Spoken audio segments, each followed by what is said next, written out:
ากฝันแสนไกลตั้งใจจะไปให้ถึงเพราะงานชุดดึง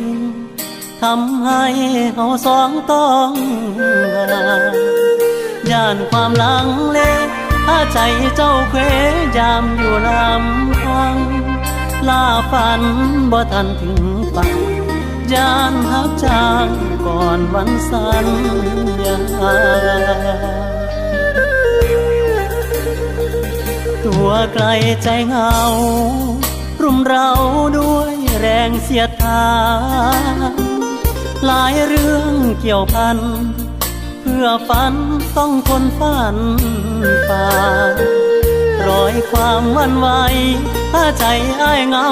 ยามเฮาห่างตาปลอบโยนตัวเองเรื่อยมาบอกหัวใจว่าเขายังห่วงใยหลอกใจเหงาว่าเขาคิดออกทั้งที่ตลอดผ่านมาหลายวันวันไหวลาฝันเดิมไปตามกระเยิมของคนเหงาใจได้แต่ตัวหลอกตัวเองไว้พอให้หัวใจมีแห้งสร้างฝันทางเดินยังไกลมากมายหลายเรื่องปัญหาคนอยู่ไกลตา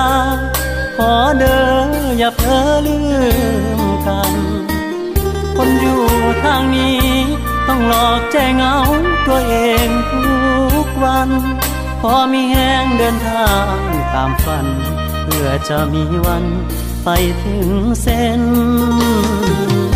ชัย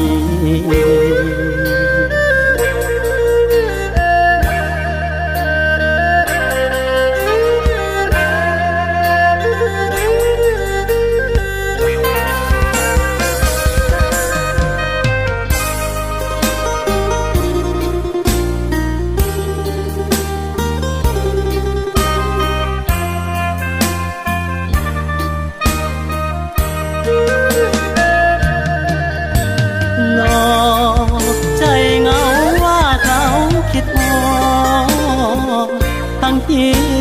ตลอดผ่านมาหลายวันวันไหวลาฝันเดิมไปตามกระเยิมของคนเหงาใจได้แต่ตัวหลอกตัวเองไว้พอให้หัวใจมีแห้งสร้างฝันทางเดินยังไกลมากมายหลายเรื่องปัญหาคนอยู่ไกลตาขอเด้ออย่าเพ้อลืมกันคนอยู่ทางนี้ต้องหลอกใจเหงาตัวเองทุกวันพอมีแห้งเดินทางตามฝันเพื่อจะมีวันไปถึงเส้นชัย